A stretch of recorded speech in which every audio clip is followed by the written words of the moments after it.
You basically have a bunch of these startups that are basically trying to come from a very specific niche angle. And then you have these big tech companies that are like, well, we could add this as well.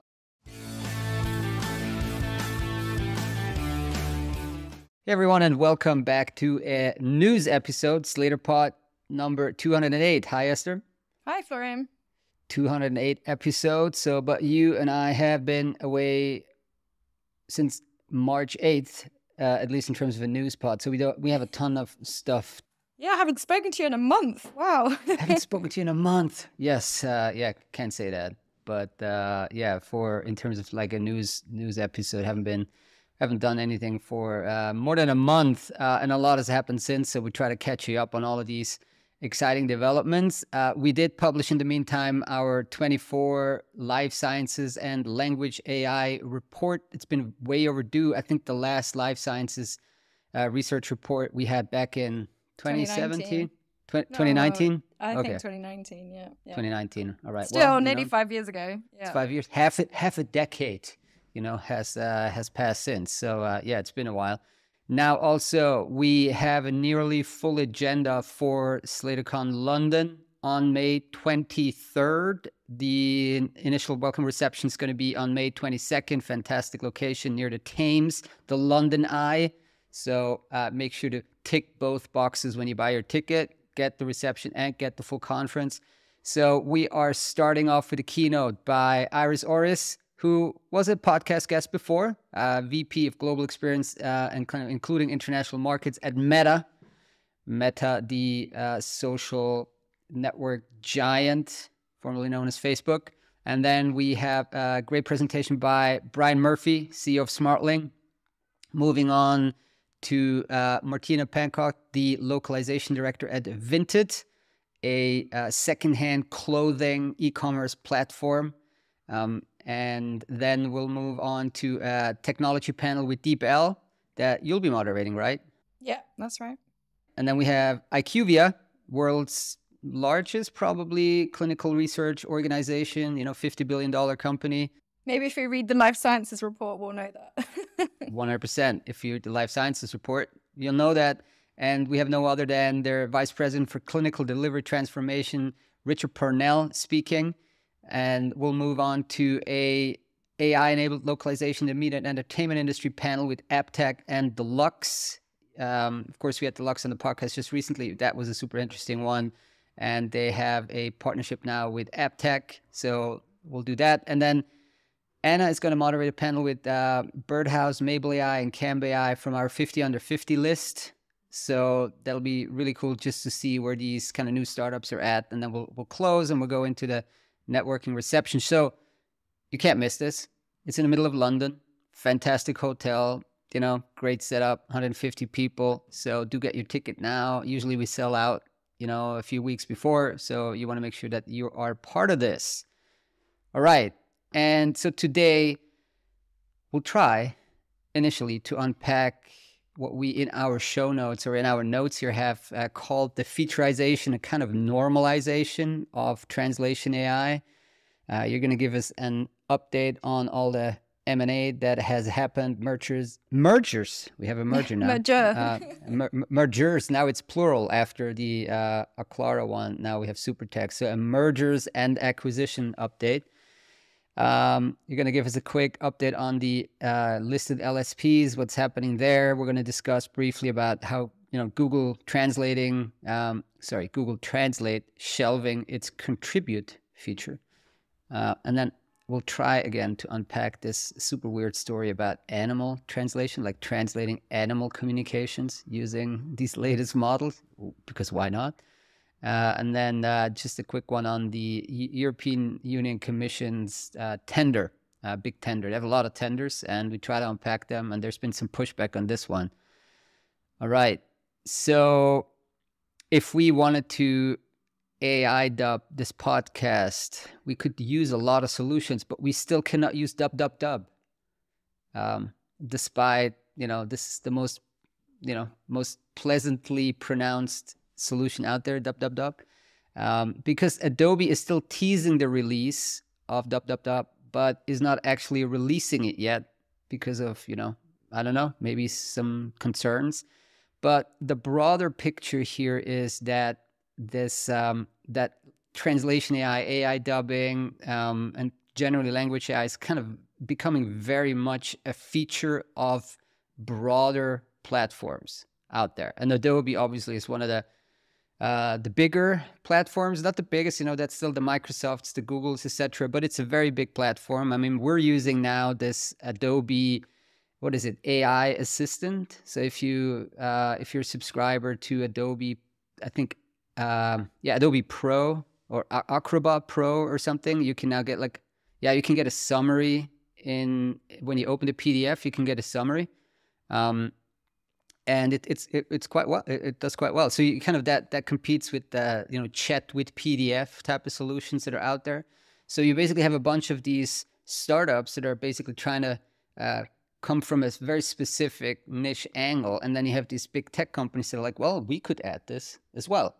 And then, of course, with Adobe, where would the auto dubbing or the AI dubbing come in? It's this Creative Cloud, their Creative Cloud, and Express, which is a video editing software they have, right? And so if you edit your stuff in Express, Adobe Express, why not just click a button and have it AI dub?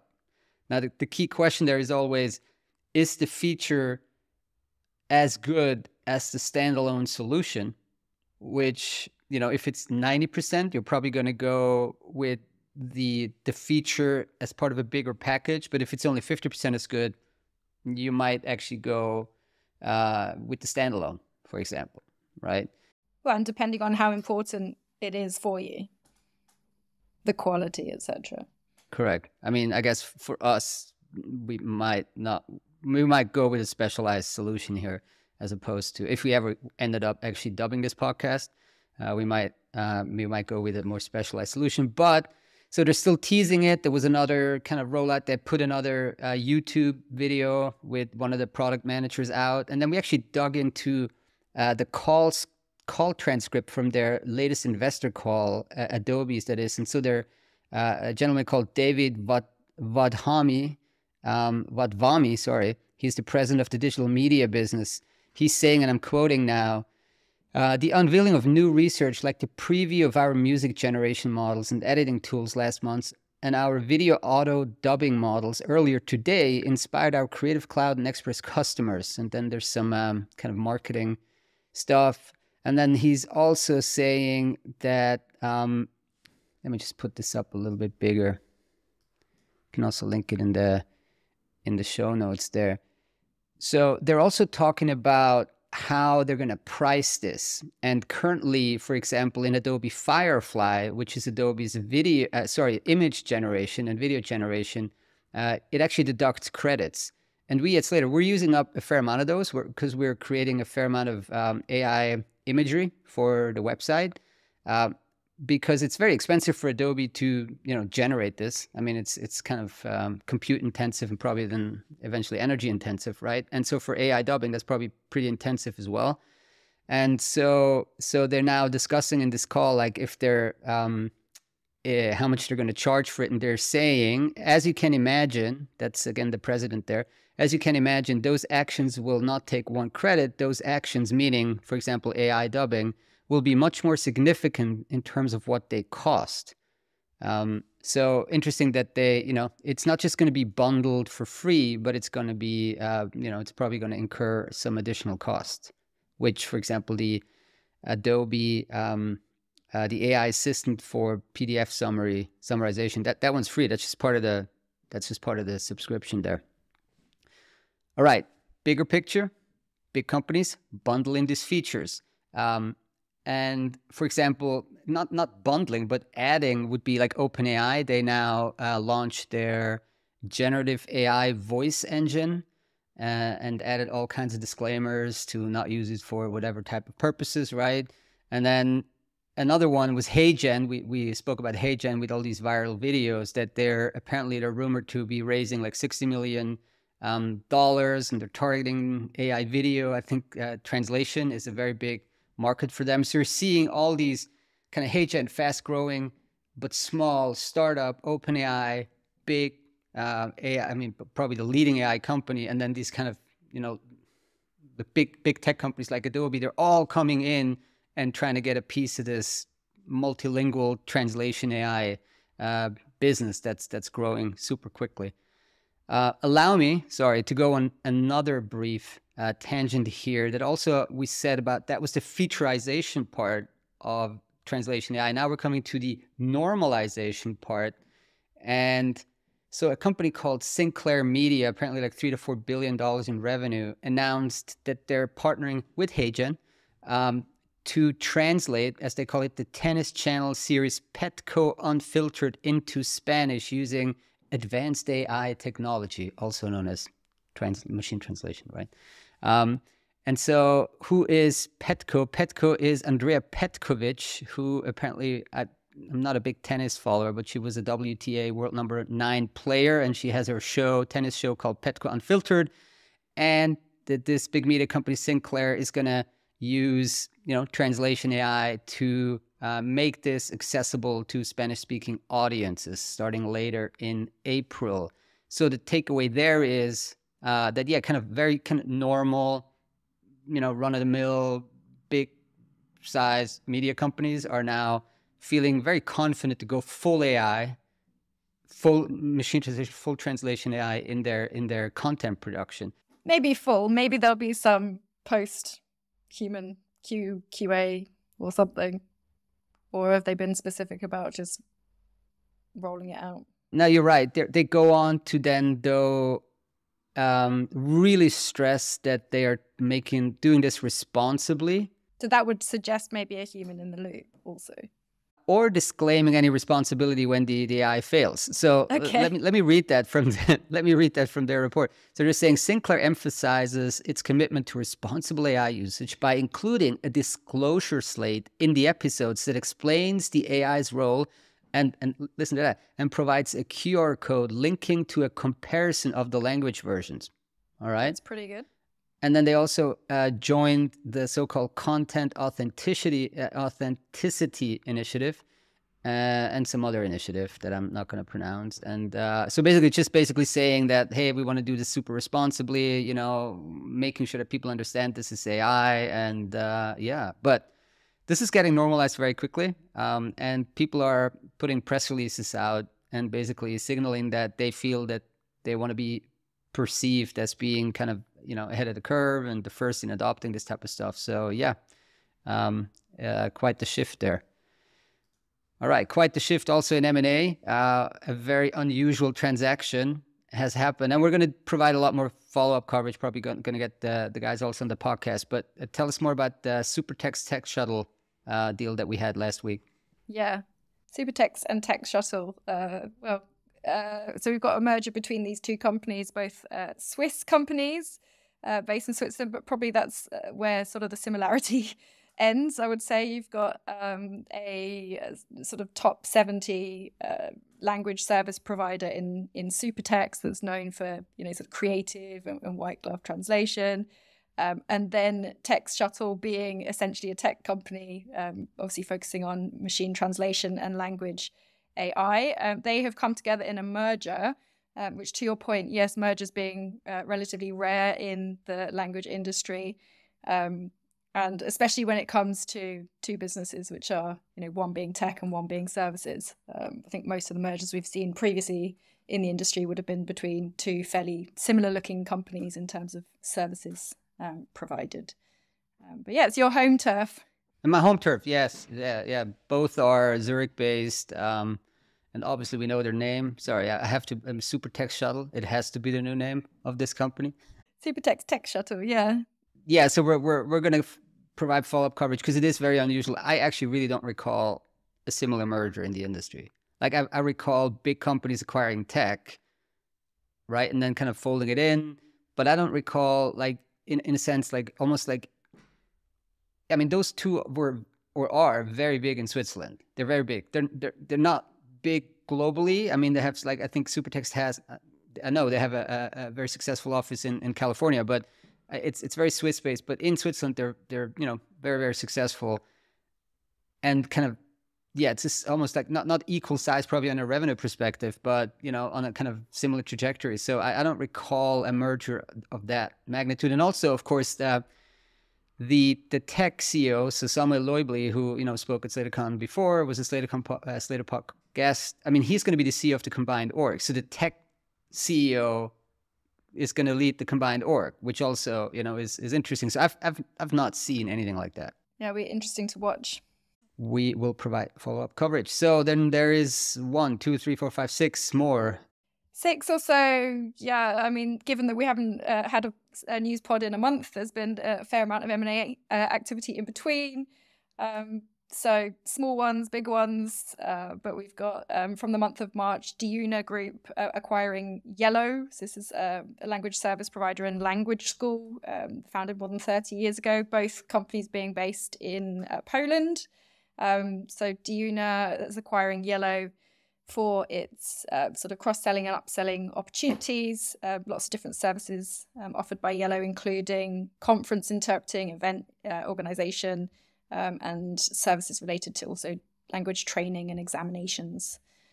So good luck to those two. Then I think you already mentioned this at the top of the show, but Deluxe, the major media localization provider, we also had news coming from AppTech that Deluxe has made a strategic investment in AppTech, the machine translation and language AI company. So the agreement will see Deluxe effectively become the exclusive reseller of AppTech's products and services, but specifically within the media and entertainment industry globally. I think AppTech has one or more deals with or arrangements with other companies for other very specific industries. Then we had a transaction that was actually planned and initiated several months before, but we had the sale of Cloudbreak Health that concluded in March. So this was sort of 4 months or so after the Cloudbreak Health's parent company called UpHealth announced that it was going to sell Cloudbreak for $180 million US. Cloudbreak, as many people will know, is a video remote interpreting or VRI provider. It's been owned by, or had been owned by UpHealth for the past few years. And the new owners coming in for Cloudbreak are a private equity firm called GTCR. They said they plan to make big investments into Cloudbreak, including into its platform. They've got a VRI platform called Marty. But that was a bit of a fire sale, wasn't it? UpHealth had some troubles elsewhere in the business. Cloudbreak division was doing well. Yeah, this was one of their prime assets that they needed to get rid of in order to kind of salvage. Okay. Salvage, yeah, and refocus, I think, on sort of what they are saying is more core sort of areas of the business. Yeah. Then over here in the UK, we had news that the Big Word acquired a company called Clarion. So this is a UK-based British Sign Language, BSL, interpreting provider. So I think Clarion's quite often seen also on sort of government tenders and things like that for BSL interpreting, and also works within legal, healthcare and education sectors, and will continue to operate as a standalone unit of the Big Word. I didn't really have them on my radar, Clarion, that is. Did you? Not on my radar in terms of knowing too much about the company, but definitely sort of name was recognizable. From these like government tenders? I think so, yeah. It's a name I was familiar with. And then finally, just rounding up the news from March, we had TransPerfect that announced its acquisition of a company called The Speech, which is an RSI platform based in Hungary. I think this deal also took a few months to conclude because there were some regulatory approvals that were required, I believe, in Hungary for that to go ahead. Yeah, I think we covered that a little bit, which seems a bit random, but I was like, okay, fine. I think they signed the deal last year or something. And RSI, again, this is remote simultaneous interpreting. Yeah. And TransPerfect, I think, had been sort of using the tech, using the Speeches platform for its own, to deliver its services for its clients for multilingual live, online and hybrid events. So TransPerfect now owns remote simultaneous interpreting platform. I mean, talking about the whole AI, so the fact that, the biggest company in our space takes on a, I guess what's human based, simultaneous interpreting, kind of says like that in reality, these AI solutions are probably still very hard to deploy. Yeah, they are. Well, I think it's just not easily accessible always, is it? Which sounds really, really strange. But all of the platforms that are there, they're all very different. If you think about, Zoom, Teams, Riverside that we're using, Google, how to integrate AI into that and set everything up properly is quite challenging for consumers, for everyday users. We were planning to do a test of like Zoom's new translated caption thing, but then I think we dropped it. I don't know why we dropped it, but maybe we should still do it. We just need to take the time to figure out how to actually enable it so that we can do a test and write about it. But I think the fact that it's taking us a while to even get around to doing a test is a bit of a barrier in a sense. We did switch it on, I think, a couple of days ago, and then I did have a Zoom call yesterday, and then all of a sudden the captions started popping up. Yeah, but I was getting captions, not translate. I'm getting captions, not translated captions. Same. Yeah, so I don't know if there's a magic switch that you get translations rather than just captions. But I'm sure, we'll figure it out. Hopefully. All right, let's move on. Quick wrap up of results. Straker Keywords Appen. What happened there? Yeah, well, two of these publicly listed companies. Two of them released some form of financial updates in March, and Appen is something a little bit different. But yeah, going back to Straker, so Straker Translations gave an update, I think mid to late March, saying that the company expects a double-digit dip in revenue for 2024. So that is their financial year that just concluded at the end of March 2024. So they're expecting, I think it was something around sort of 15-16% declines if the revenues of 50 million NZD, New Zealand dollars, are the final ones. So yeah, a bit of quite a big dip there. But overall, I think trading year to date is flat, so not had a huge impact, at least that specific announcement on their shares. Then over to Keywords, which is, as we know, the large gaming services providers, which among other services has this globalization unit, which provides all of the audio localization, testing, etc. So Keywords overall top line grew, I think by sort of 5-6%. So still big, giant organization at sort of 780 million euros in revenues for 2023. So that was growth on the overall top line. But Globalize, which, as I said, is the sort of localization division of the business, had a decrease of 7% in 2023. So that puts the size of the globalization business at around $300 million US. So yeah, going down a little bit from the previous year, but still very, very sizable. I think a big part or a significant driver of that decrease was the strikes, because they do have this kind of still very much under the radar media localization business. Yeah, I mean, it could be sort of 15, 20 plus million in size by this point at least. So I can imagine that would have had a big impact. Yeah, correct. But yeah, optimistic moving forward, I think, as everybody is within that kind of media entertainment space. Yeah, and then over in Australia with our friends over at Appen. So not specifically a financial update, although we have had several updates from Appen in terms of just knowing that they're not doing super well and kind of losing revenues along the way. But what happened there in March was that there was a takeover bid for the company that would potentially have gone ahead had it not been for the takeover bid being leaked. So this was a highly confidential bid. Basically, all wrapped up in a nutshell, Appen was forced to disclose the fact that there was a takeover bid for the company.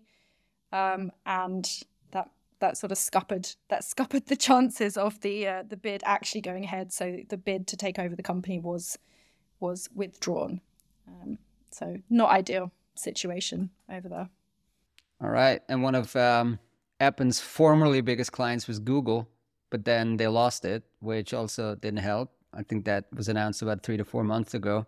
And Google's in the news, in the language industry news for another topic. So Google Translate has shelved its human feedback tool called Contribute. I've never used Contribute because I think I'm contributing enough of our hard-earned euros, dollars, pounds, and francs to Google via various subscriptions. But there were a lot of people that use this Contribute feature to click a button and improve.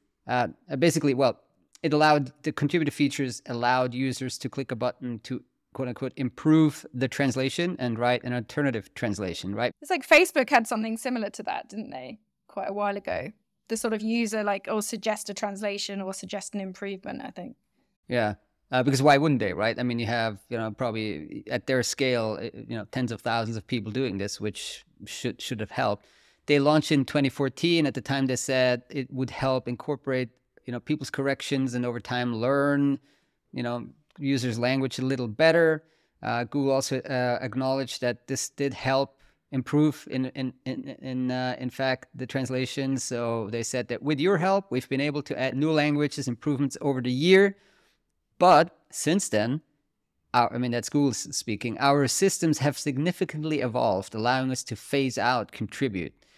So it looks like the juice was no longer worth the squeeze of having all of this feedback come in from people and then having to do something with it. I think you can still rate it like good or poor, when like you can still click a button. So like super high level ratings.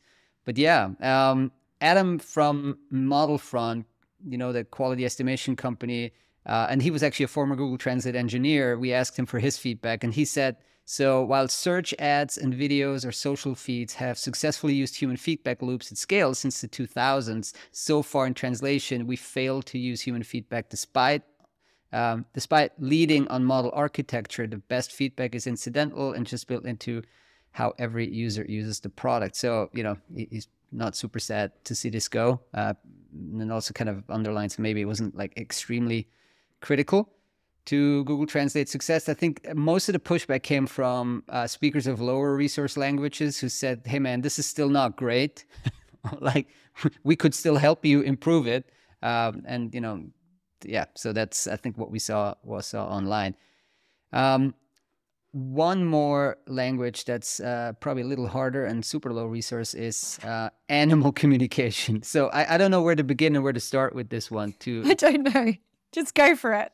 See where it takes you. Yeah, it's very difficult. I just want to bring it up. People should probably go and read the article, but it's so funny. It's like now, look, let's keep it super short. I think there's research going on in the world that is trying to use machine learning and all these latest fancy models to basically decipher how animals communicate, and in essence, like build a animal to human translator. And there's a project called the Earth Species Project, ESP, and they're working on it. And so they put up, videos on YouTube and like basically outlined their goals. There's 15 university and other NGOs that are working on this. I don't know. Sounds interesting. I mean, if they can figure it out, why not? Let's talk to the birds. What would you say to like a chimpanzee or a tiger?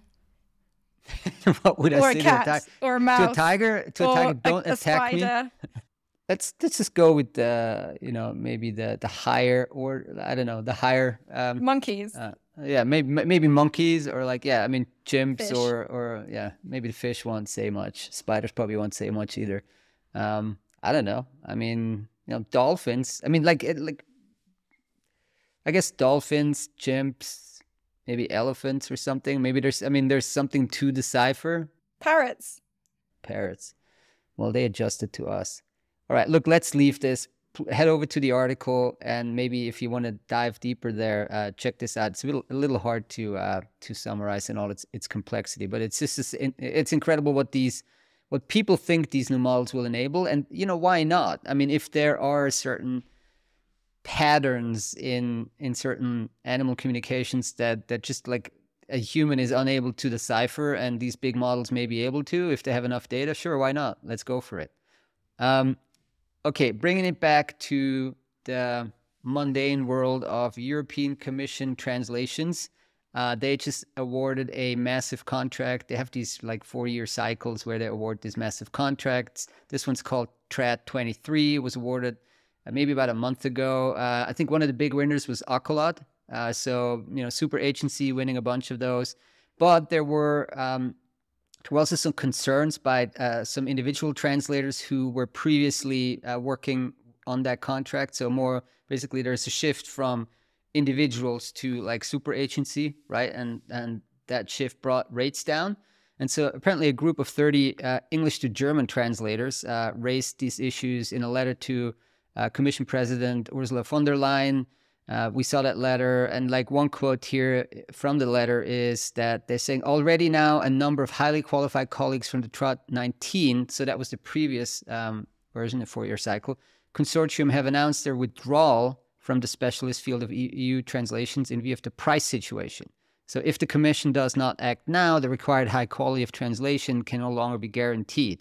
So basically saying, hey, look, we used to be on that prior framework, TRAD 19, now it's TRAD 23. You gave it to a big agency, prices drop. We're no longer going to work on this, right? And even super agencies will have to source their translators from somewhere. So yeah, and then actually the EC spokesperson got back to us, and let me read what they told us on the record. So for TRAD 23, the quality of the translations was given priority with a weighting of 70%. Pricing received was a weighting of 30%. That's quite common.